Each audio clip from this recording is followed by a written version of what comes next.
Hello, Janjay. I am excited because one, we're the final session of the day. And Woo. so that means we can talk for however long we want. We're also the final session of the year. And so you're really no pressure, but we are wrapping this up in a bow as far as Love like it. some of the awesome folks that we've had on the panel. So thank you for joining us. How are you feeling? Good. Thank you for having me. It's Thursday, so it's almost the end of the week. Yeah. Yeah, just excited to connect and chat. Yeah, you answer that question just like I do. I'm like, it's 3 almost, which means it's almost 5. Anyway, okay, let's get into a little bit about you. So, I want to dive into how you've gotten to where you are today, essentially, and then we want to get a little bit more tactical and talk more specifically about your work. But what's your background? How'd you land in the role as global partnerships lead of talent and content at Square? Well, I'm originally from Kansas City, so go Chiefs, whoop whoop. I went to school for public relations, and that was really pretty much the early stage of my career. I focused kind of in PR, and I was fortunate enough to have a lot of diverse experience. And I think when I was going through my experience, I didn't appreciate the diversity of it because I was like, well, maybe I should have taken a more linear path, but where I am now, I'm super grateful that I tried a bunch of different things. And just for clarity, my role is I'm a part of the global brand partnerships team, but I lead our talent partnerships and like our content integration. But we are a nimble, mighty team of 3. So we have a lead who kind of oversees our overall department, and then another colleague who sees our sponsorships and brand collaboration. So really honored to be a part of such an awesome, nimble team. So I just wanted to clarify that. But in terms of just my background, I started off in PR. Early on, started off in beauty PR actually, and I got the opportunity to start off at Estee Lauder, and they really kind of were early on in terms of innovation. They started like a little innovation like think tank that got to be a part of, and it was a really awesome experience because it gave me the opportunity to like learn how to work cross functionally. So I got to work with like product development, I got to work with marketing, I got to work with creative, all from the comms team. So that really gave me a strong foundational start Mhm. and understanding not only how the beauty industry works, but just how to build a brand overall. So from there, I ended up working in fashion. When I was in undergrad, a lot of my internships were focused on fashion. I wanted to be a fashion publicist at the time. So I was always itching to kind of get back to that, even though I started off in beauty. And so I ended up working at Ports 1961, which is a luxury men's and women's design house. And so from there, I got to understand how to build a brand from a fashion perspective. Mhm. And it's interesting because I think it was always leaning toward people, because from a beauty perspective, you're kind of focused on the product, right?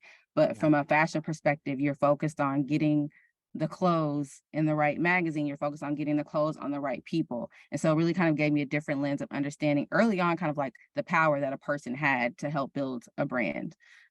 So I was super grateful to also have that kind of in my arsenal of experience. And then I ended up working in editorial, which was also um, great for me, slowly starting to become a brand strategist, because you learn how to tell and build a brand from more of an editorial perspective. And I also was able to, I ended up being the PR director at Paper Magazine, which was lots of fun, lots of late nights. But we started a kind of marketing agency. So similar at that time, Fader had like Cornerstone, and all these like media companies were starting these like marketing agencies to be able to provide added value to their advertisers. So that's exactly what we did at Paper. We started this company called Extra Extra, and that was how I really started doing influencer marketing. So even though I was in this PR role, I was like stretched and pushed into like basically consulting for brands like Target, American Express, Pernod Ricard, and really kind of the early odds of like influencer marketing, starting to help these brands understand and identify the right creatives and influencers to align and partner their brands with and come up with really unique ways. So I did an ambassadorship program for like American Express super early. So that gave me a wealth of experience. And then eventually I ended up with my own consultancy. And so my consultancy, essentially, we did personal brand strategy for creators and influencers across music, art, and fashion, and really kind of helped them to kind of better storytell around their capabilities and what their artistry was. and then connect them and bridge the gap between them and brands. So we would do influencer marketing and programs, and we worked with brands like, Farfetch, DKNY, Nylon Magazine. So it was lots of work, but it gave me kind of the chops to understand about how to run a business on my own. That was a lot of work. But also just understanding too, like how creators work and how they think about, their brand and how they facilitate community to be able to then, be of value to brands. And so then eventually I decided that I wanted to kind of sharpen my chops a little bit. And I was tired of the admin behind running a business. And so I decided to freelance consult for a couple years. And that's kind of where I strengthened my chops as a brand strategist for advertising agencies. And then I decided that I wanted to go in-house. And so I wanted to kind of put roots down, really kind of have some imprint impact on a brand and just get some more experience. And so I decided to explore that. And that's how I landed at Square. So that is impressive. Yes. So I've been at Square like 2 years now. I started out as one of the first brand strategists on the brand marketing team. And about 5 months ago, I transferred over to our partnerships team. It's also a brand new function for the organization. So I'm super excited to, be a part of helping the brand push and try something different. Yeah, you have diversity in experiences like brand and company categories, but then also in actual roles. Like you flexed every muscle. I feel like you can flex as someone, as a working professional, you know what I mean? And that's really impressive. And I just wanted to take note of that because, and I think it's reassuring for those out there that might be looking to get into the space and might be on a different path, that might have a clear, linear path that makes sense to others around them, but there's no harm in taking risk. And I don't know if you were leading with your gut, but it seems like you've tapped into spaces that, made you feel good at the moment, at least. And it's only helped. Yeah, I think that's kind of been the through line probably throughout my career, is just like taking risk, never being like too comfortable in a role, and like also just owning my own path, right? So it doesn't necessarily always look like what everyone else might be doing, but it's just being comfortable with, thinking about my long-term goals and what's going to kind of get me there, even if it doesn't look like the non-traditional, or it doesn't look like the traditional approach. And so, my move switching over from the brand strategy team to partnerships is I think an example of that, because it wasn't a lateral move, right? It was a unilateral move. But for me, strategically, where I want to go long term, it makes sense for me to strengthen, my capabilities in the partnerships role. I love to hear it. Do you think when you're thinking about your next move, or, the roles in which you take on, and, specifically in the role you're in now, do you lead from the perspective of like, this is what it means to be a woman in this role, this is what it means to be a Black woman in this role? Like, how has that identity helped you, like supported you throughout your career so far? Whew.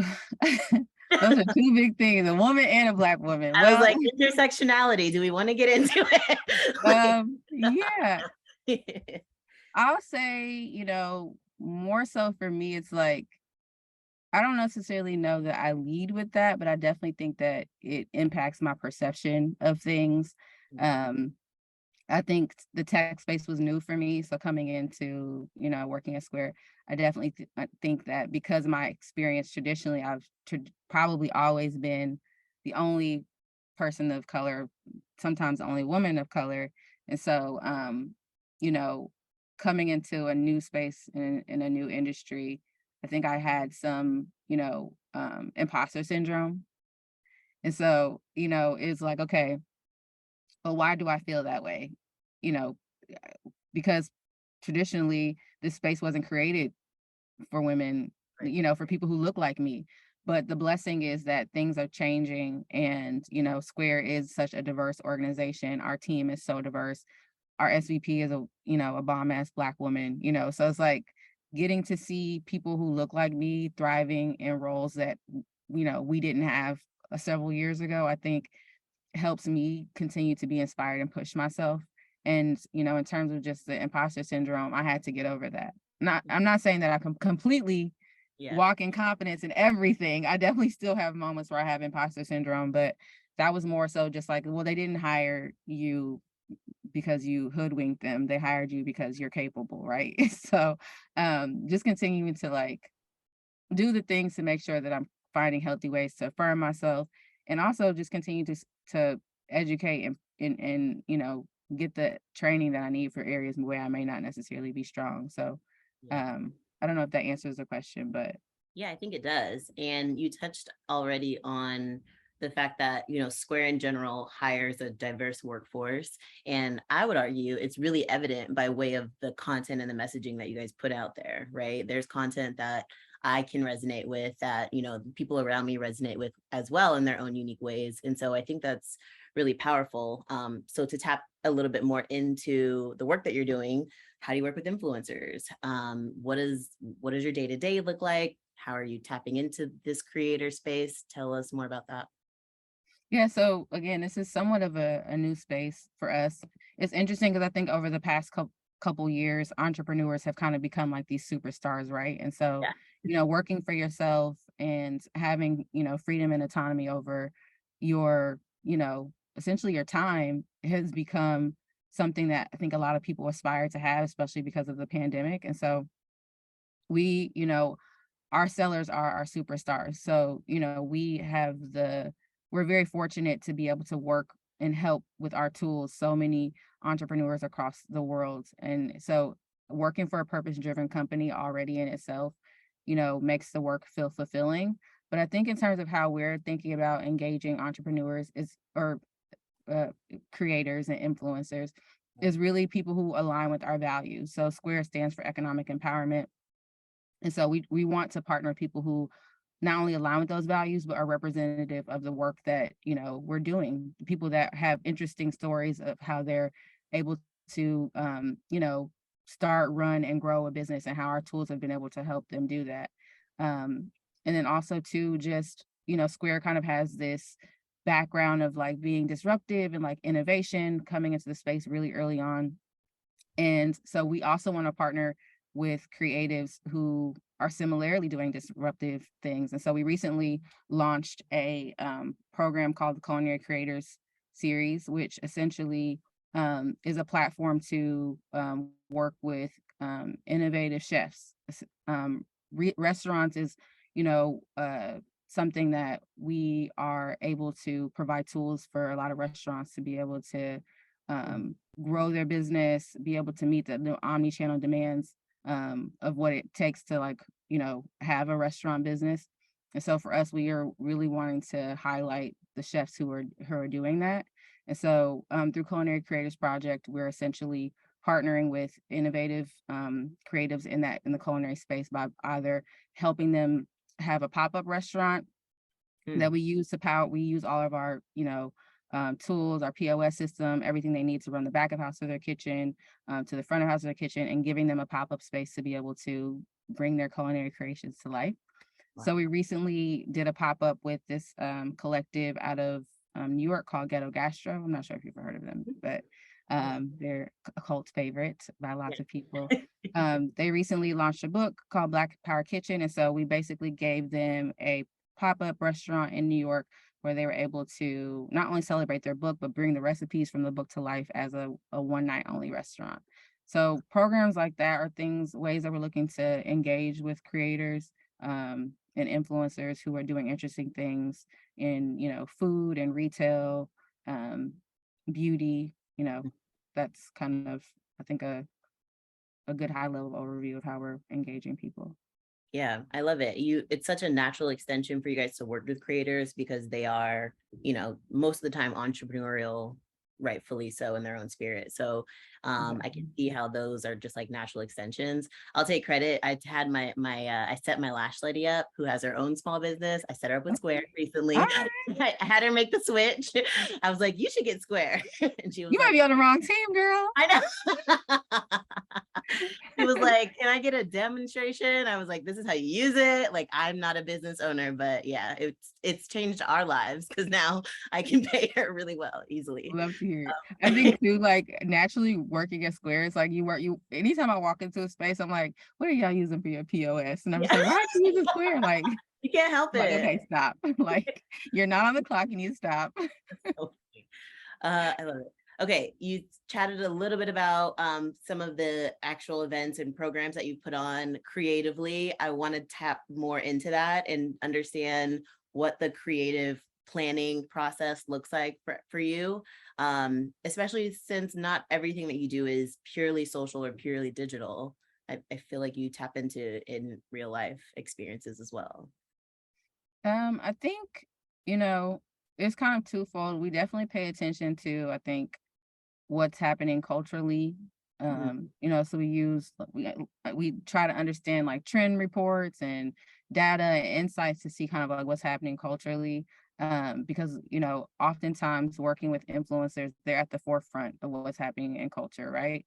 And so I Mhm. also think the importance of like working with creatives or influencers. I think I use the words interchangeably, but I Same. think they have two really important currencies. One is that they come with community, and then the other is that they oftentimes come with trust, right? And so um, for us, it's thinking about, okay, how can we align with the right people to do the right thing, that's going to help us authentically be a part of the cultural conversation and build trust with the right audiences.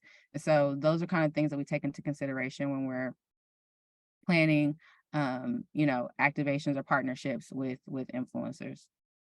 And when you're thinking about success in partnerships, does success look the same for like influencers? Like we worked with them, this is what happened, or does it vary based on maybe the size of influencer, the type, maybe the how long the partnership was? Like how does success vary when working with influencers? And Yeah, I what it think look for us is thinking about like, going back to the goal or the objective, right? So for, if we're looking to, gain awareness, then we know that that could happen with, a mega influencer, right? Because they have a much broader reach. But oftentimes for consideration, it's those smaller, more micro to macro influencers who may be able to, drive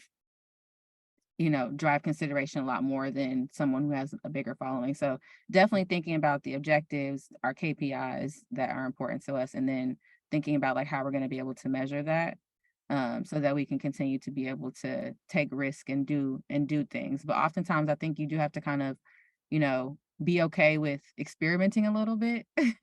Everything is not, I think, guaranteed when you're oftentimes working with influencers. Sometimes you have to just take some risk and see kind of what works. But I think those are some of the things that we kind of foundationally will look at when we're like planning. Yeah. And it makes me think of like the flip side when you're thinking about like research you might be looking at or data that could sort of like support creative direction. What kind, like what are you tapping into? Like how did you know to partner with Ghetto Gastro, for example? Like what are you thinking about, cultural moments? Are you thinking about relationships more? What is the research and data? It's interesting because like I really there's something about connecting and partnering with the influencer who influences the influencer, if that Yeah. makes sense, right? Yeah. And so, like, oftentimes people who are like micro influencers or like macro influencers, the people who are following them are actually also influencers. With Mm, people who are like mega influencers, it's really more so like mass fandom, right? And so for us, it's like, people like Ghetto Gastro have so much respect within the industry, like fellow chefs in the community, like are, admire them, have respect for them, looking to see like what they're doing and like they also champion each other. I've recognized that in the culinary space. There's so much like love and camaraderie mm.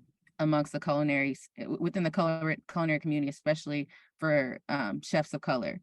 So I think it's important to not always look so much at the reach a person has, but also look at the impact, look at the respect, look at the community, look at, the trust and the sentiment that they have for their brand overall.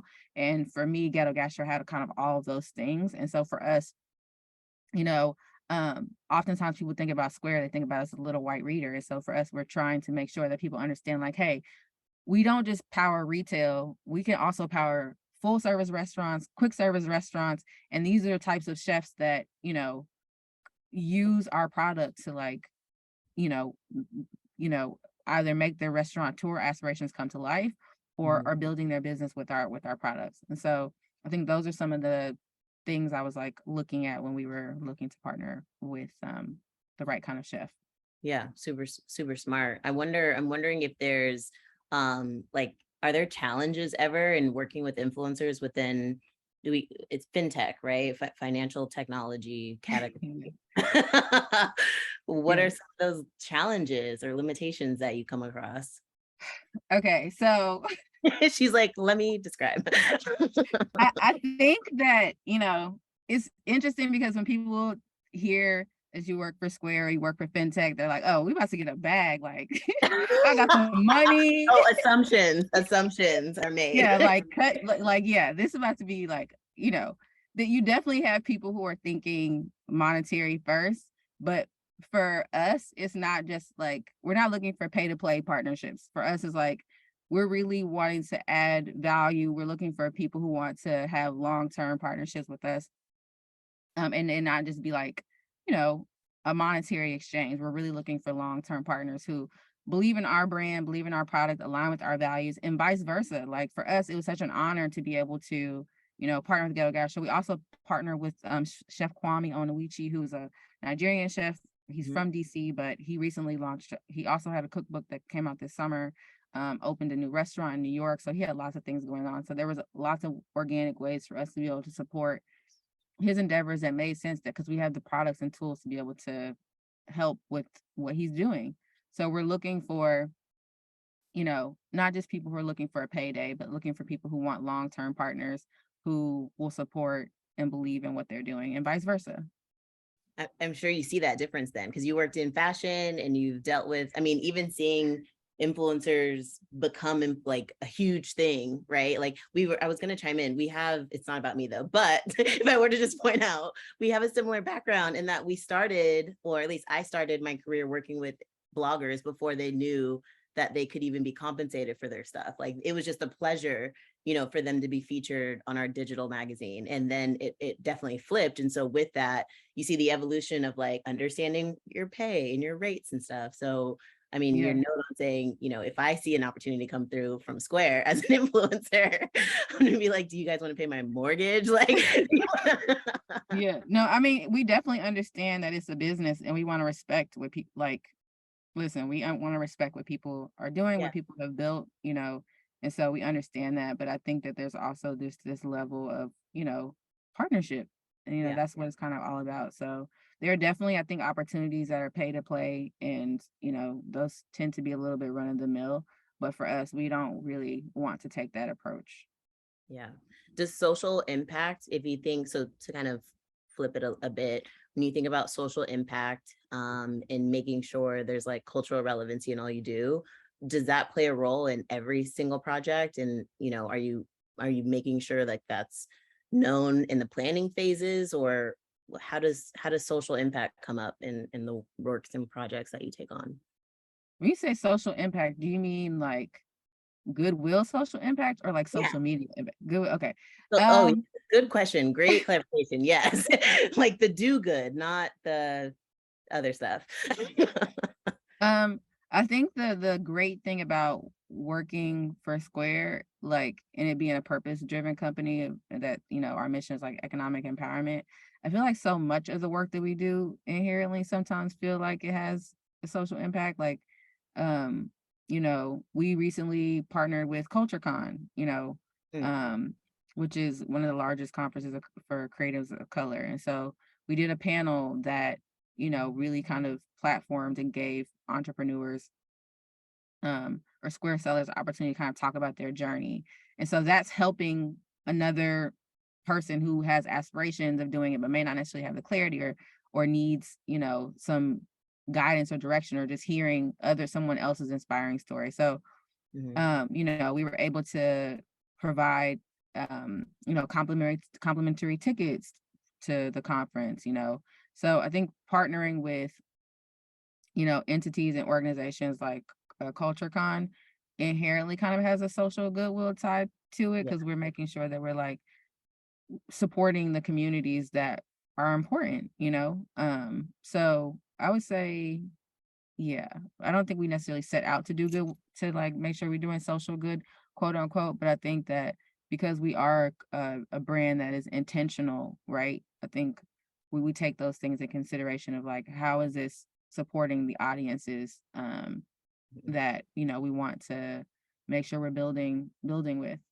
hmm I think we hope for that for like all marketers and at a certain point, and all brands and companies at a certain point, that it's just so natural. You don't think about trying to check a box or fulfill a Exactly. void. It's definitely just like inherent to who you are. Yeah, So I'm yeah, glad. we definitely are not a performative brand, I would say. We're like, I would definitely say sometimes we might be like the friend that overthinks. Like we're so intentional and like try to make sure that we're thoughtful about everything we do as a brand. So Yeah. And okay, so you touched on CultureCon. Are you leaning more into events, moving into, I don't want to say like out of COVID and like stress that, but I do know that human connection has been really important for people and companies moving forward in advertising, marketing, communications efforts. So are you guys leaning into that more? I think it'll be a balance between the two.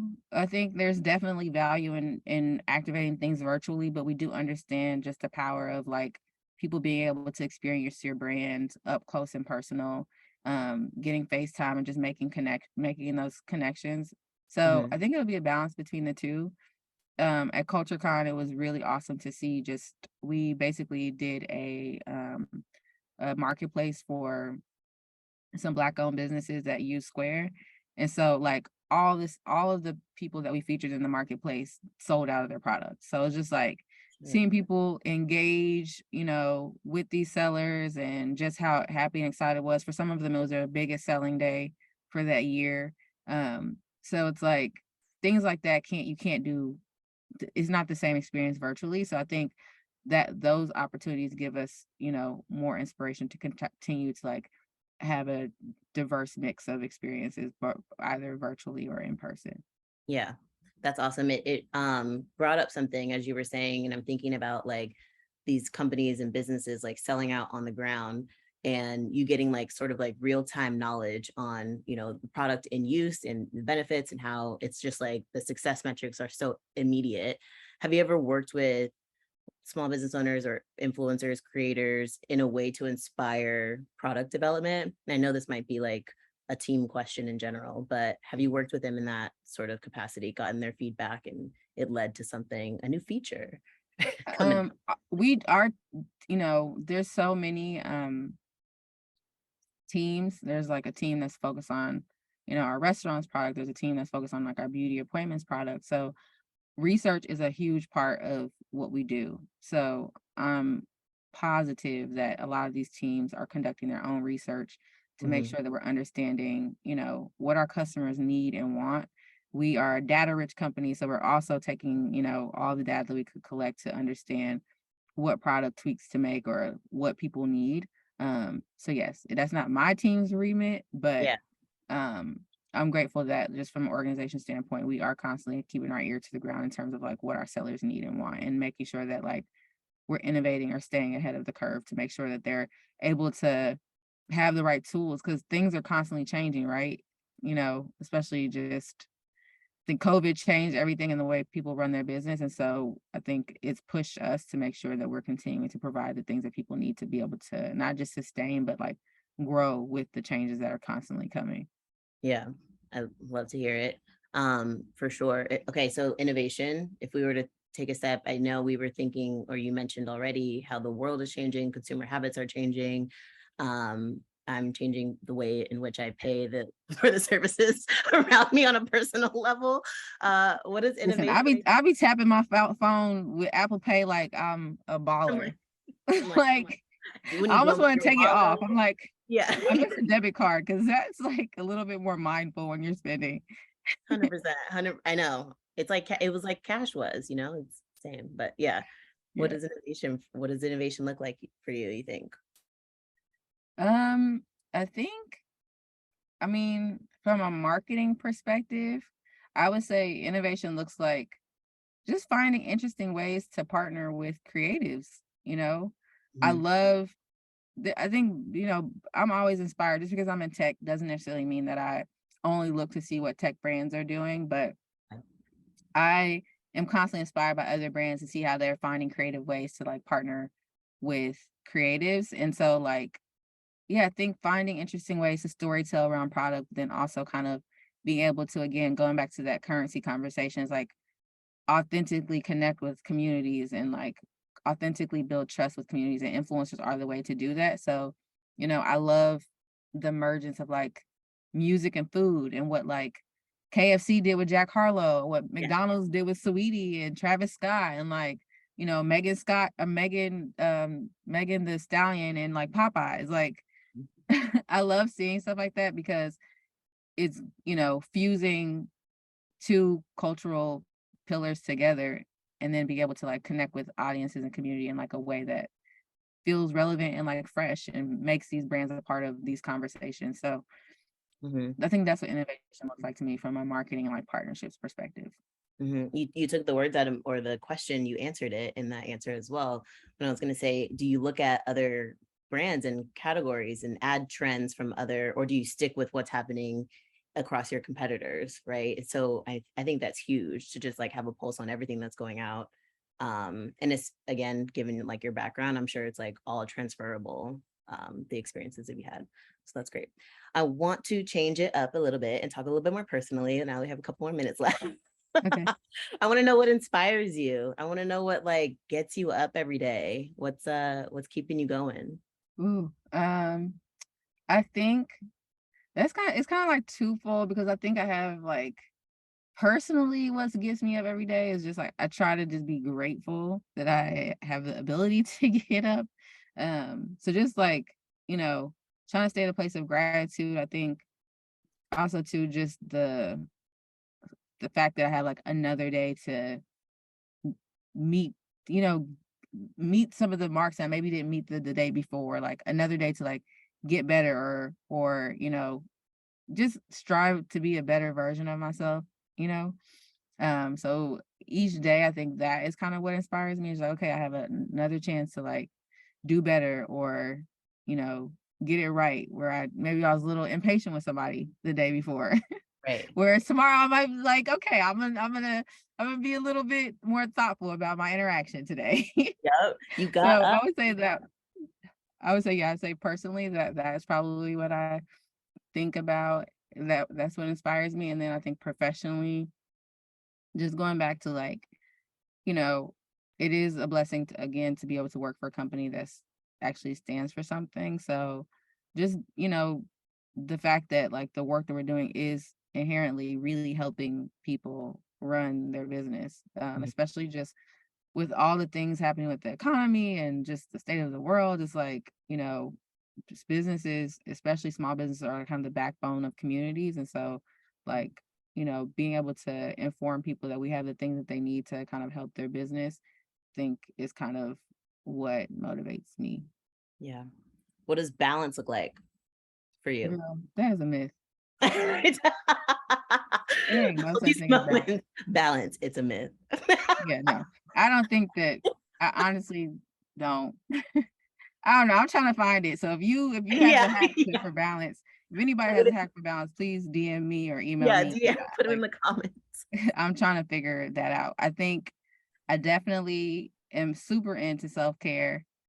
um, Gotta I'm be. very vocal with, you know, my lead when I'm feeling burned out.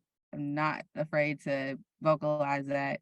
Um, and I think just doing all the woo-woo things. So I love a good yoga session. Yeah. I'm heavy into breath work and meditation, all those things. So like those, I think I carve out the time to do that, which helps me. But Mhm. I'm definitely the friend you text and I'm responding like a week later, like, oh, I'm so sorry.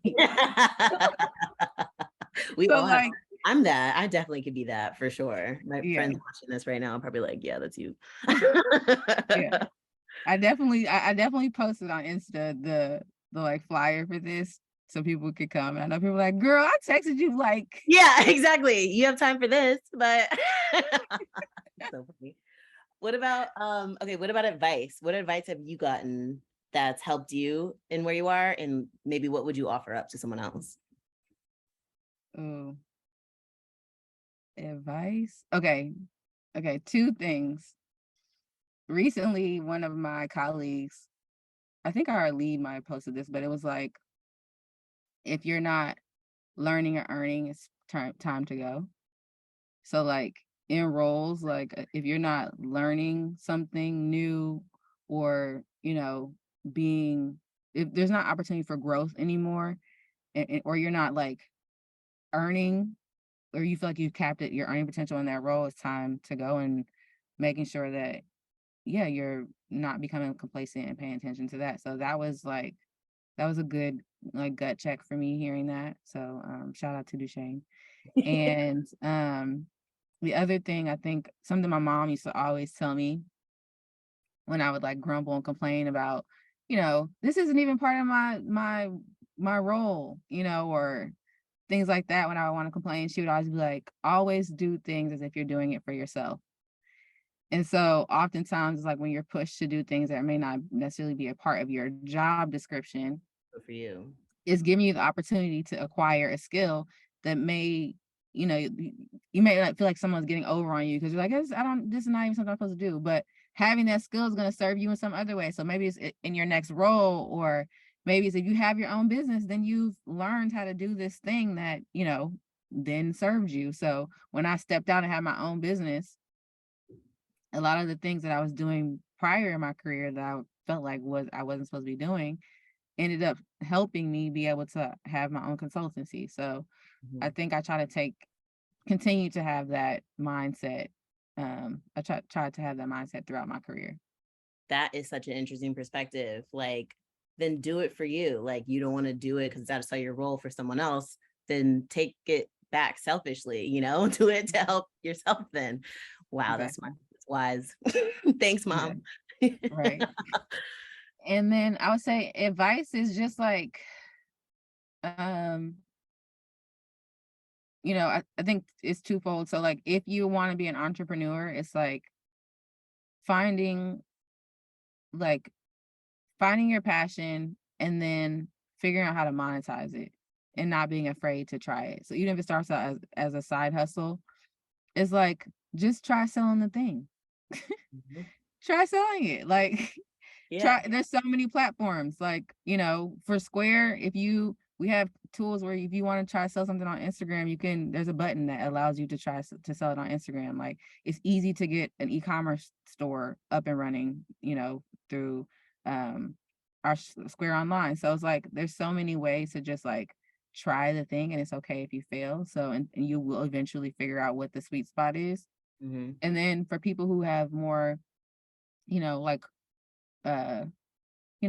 corporate aspirations, I would say, you know, take roles that sometimes may not necessarily be the perfect fit, but it'll help you get closer to understanding like what it is you want to do. Because again, I pivoted from PR to brand strategy, and now from brand strategy to partnerships. And all those things are pretty harmonious. There's not, it doesn't fit beautifully under one bucket, but they're all interchangeable skills that I think allow me to explore so many different opportunities professionally. And so I think, yeah, just there's no traditional path, and I don't even think companies are looking for that anymore. I think they want you to have a diverse background. I think they want to see that you have a unique skill set. So just trying different things. So smart. Yeah, I'm with you. I have a background in PR. So does Chris. Good timing. He has a background in PR as well. We're all good old PR. Yeah. Yeah. I owned a PR firm before we started Influential. Wow, that's awesome. Yeah. I think PR, there's so many. Listen, that's a whole other. Yeah. We can do a whole TED talk on PR. Respect to the publicists, right? Yes, definitely. Yeah, for sure. So anyway, well, that was fast. Thank you for joining us. Thank you so much for having me. I had a blast. Yeah. What a great way to end the year. Thank you guys both. That was a great conversation. Hopefully we'll have you back next year. Thank you so much, guys. Appreciate it. And we're Awesome. twinning. We look good. Yeah, we are. Yeah, you guys are twinning. Looking good. True, Okay. true. Thanks. All right. Thanks, guys.